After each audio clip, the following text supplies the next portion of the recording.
Hello everyone, welcome to biology tutorial. আজকে আমরা পড়ব ক্লাস 10 এর মাধ্যমিক পরীক্ষার জন্য প্রস্তুতি পর্বে হেরিডিটি বংশগতির প্রয়োগ, অ্যাপ্লিকেশন অফ হেরিডিটি। অ্যাপ্লিকেশনের ক্ষেত্রে আমরা কি দেখব প্রজাতির 1 নাম্বার প্রজাতির শনাক্তকরণ। কোন প্রজাতি পৃথিবীতে যে জীব পরিমণ্ডল রয়েছে, বায়োস্ফিয়ার রয়েছে, তার নির্দিষ্ট শনাক্তকরণের ক্ষেত্রে আমরা বংশগতিবিদ্যার প্রয়োগ দেখতে পাব। এই প্রয়োগ বিশেষ বিশেষ বৈশিষ্ট্যকে শনাক্তকরণ চিহ্নিতকরণের ক্ষেত্রে অত্যন্ত গুরুত্বপূর্ণ ভূমিকা গ্রহণ করবে বংশগতিবিদ্যা, যেটা গ্রেগর জোহান মেন্ডেল এটা প্রতিষ্ঠিত করেছিলেন তার নিয়ম অনুযায়ী। দ্বিতীয় হচ্ছে প্রজাতি রোগ নির্ণয়। বিভিন্ন প্রজাতি যারা প্রকৃতিতে রয়েছে তাদের নির্দিষ্ট রোগ নির্ণয়ের ক্ষেত্রেও বংশগতিবিদ্যার প্রয়োগ আছে।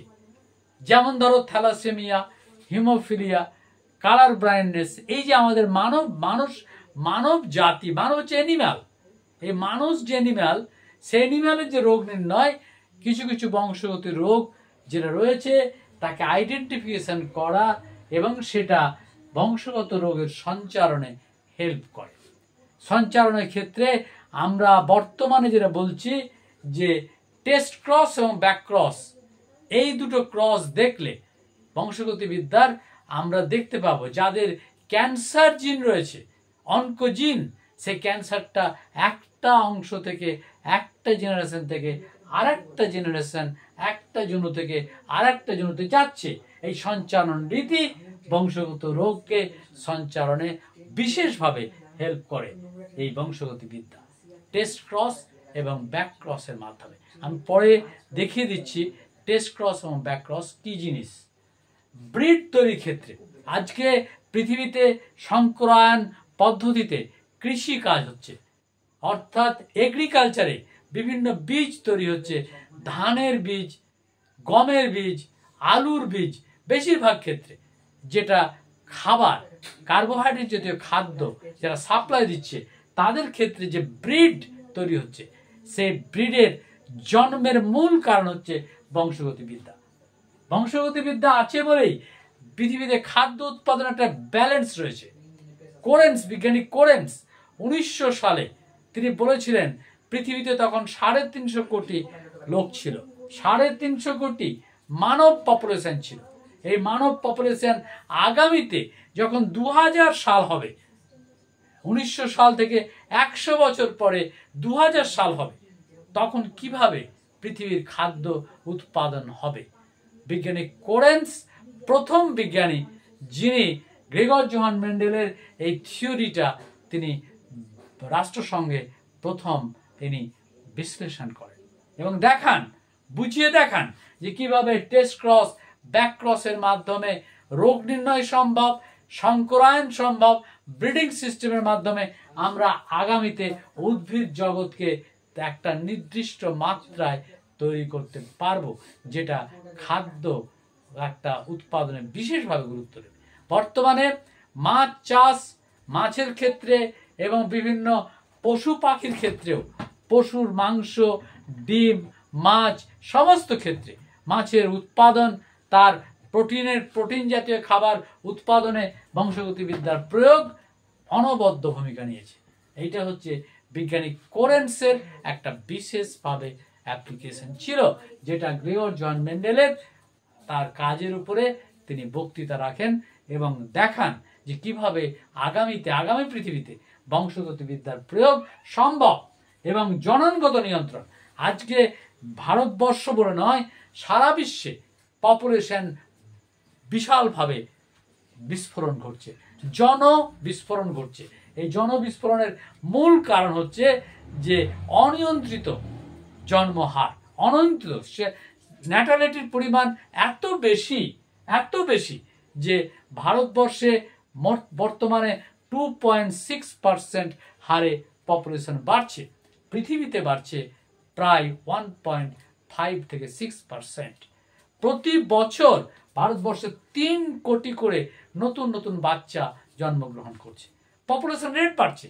আজকে আজকে 145 কোটি, আগামী বছর দেখা যাবে এটা 148 কোটি হয়ে যাবে। এত জনবিস্ফোরণ।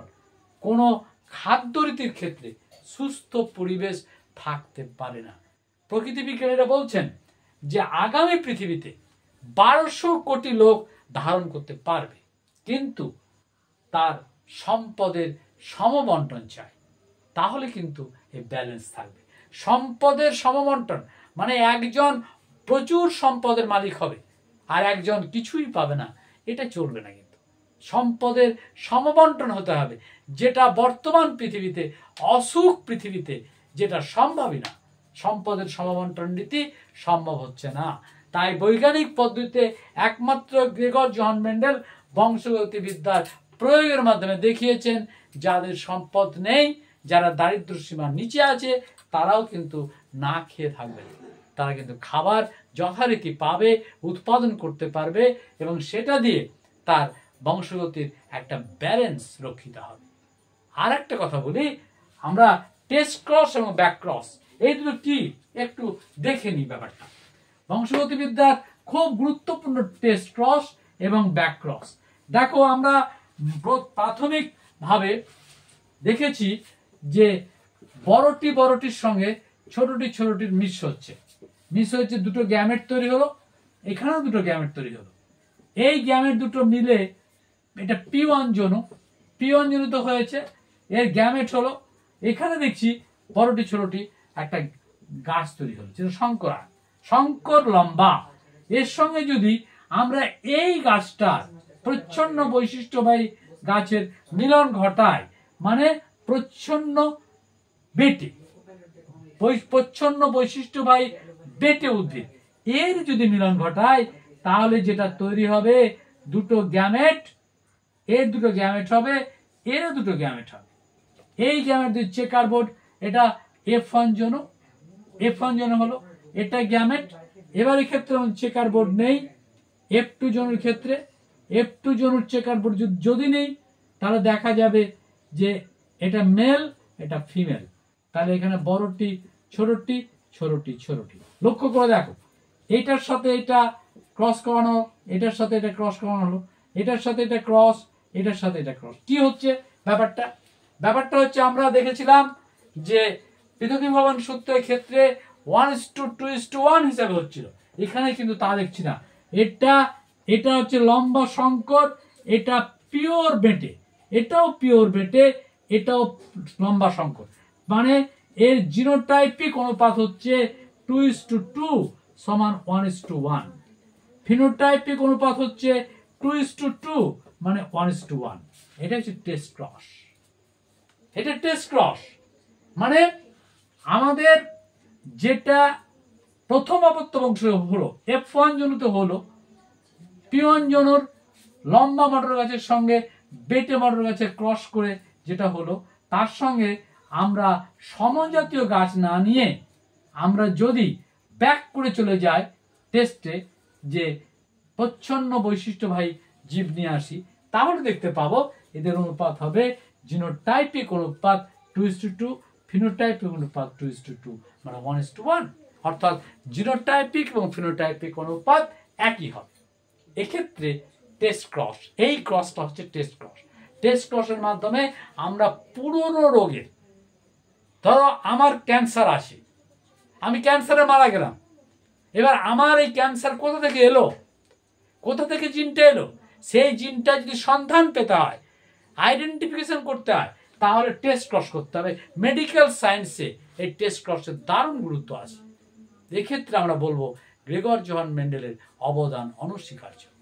আরেকটা কথা বলি নেই এ পাকে, সেটা হচ্ছে ব্যাক ক্রস কোনটা। টেস্ট ক্রস এক ধরনের ব্যাক ক্রস। কেন না, তো এর প্রচ্ছন্ন বৈশিষ্ট্য ব্যাক করছে। আবার এক্ষেত্রে দেখবো এটা না নিয়ে যদি আমরা এইটাকে নিয়ে আসি, অর্থাৎ বড়টি আনি, তাহলে কিন্তু ব্যাক ক্রস। বড়টি ক্ষেত্রে রেজাল্ট কি দাঁড়াবে, তাহলে দেখা যাচ্ছে ব্যাক ক্রসের ক্ষেত্রে আমরা রেজাল্ট দেখব যে বড়টির ক্ষেত্রে রেজাল্ট এরকম দাঁড়াবে। এর ক্ষেত্রে যে গ্যামেটটা তৈরি হচ্ছে, এর সঙ্গে ক্রস হচ্ছে, তোমার টিটি, এর মধ্যে যে ক্রস হলো সেখানে টিটি তৈরি হলো, এটা হচ্ছে গ্যামেট, এটা F1 জনু। এই F1 জনুর সঙ্গে যদি বড়টি অর্থাৎ এইটা নিয়ে আসি তাহলে এটা ব্যাকক্রস। টেস্ট ক্রসও কিন্তু এক ধরনের ব্যাকক্রস। এর মধ্যে যে গ্যামেটটা তৈরি হবে, এই গ্যামেট, এটার যদি আমরা চেকার বোর্ড নেই তাহলে কি দাঁড়াবে চেকার বোর্ডে? চেকার বোর্ডে একটা জিনিস দেখা যাবে, সেটা হচ্ছে মেল ফিমেল, এখানে টি, এখানে টি, এখানে বড়টি। তাহলে এটা বড়টি হলো, এটা বড়টি ছোটটি, বড়টি ছোটটি, বড়টি ছোটটি। দেখো লক্ষ্য করো, এখানে যে অপত্যটা তৈরি হলো সেক্ষেত্রে আমরা দেখতে পাচ্ছি যে জিনোটাইপিক অনুপাত মানে এটা হচ্ছে বিশুদ্ধ লম্বা, এটা লম্বা কিন্তু সংকর, মানে 2:2 সমান 1:1। ফিনোটাইপিক অনুপাত হচ্ছে সবকটাই লম্বা, মানে 4:0, কোনো বেটে নেই। তাহলে ব্যাকক্রসের ক্ষেত্রে যদি প্রকট বৈশিষ্ট্য নির্বাচন করা হয় তাহলে জিনোটাইপের হলো 2:2 মানে 1:1, ফিনোটাইপের মধ্যে 4:1। আর যদি প্রচ্ছন্ন বৈশিষ্ট্য টেস্ট ক্রস ক্ষেত্রে নির্বাচন করা হয় তার আমরা আগে দেখলাম যে 1:1 অনুপাত হয় ফিনোটাইপিক এবং জিনোটাইপিক। তোমাদের এই ব্যাকক্রস এবং টেস্ট ক্রসের উপর ডিপেন্ড করে বংশগত বিদ্যার প্রয়োগ মেডিকেল সায়েন্সে অত্যন্ত গুরুত্বপূর্ণ। টেস্ট ক্রসটা মেডিকেল সায়েন্সে অত্যন্ত গুরুত্বপূর্ণ। এদের উপর ডিপেন্ড করে নির্ভর করছে দুরারোগ্য ব্যাধির সন্ধান পাওয়ার জন্য। ধন্যবাদ।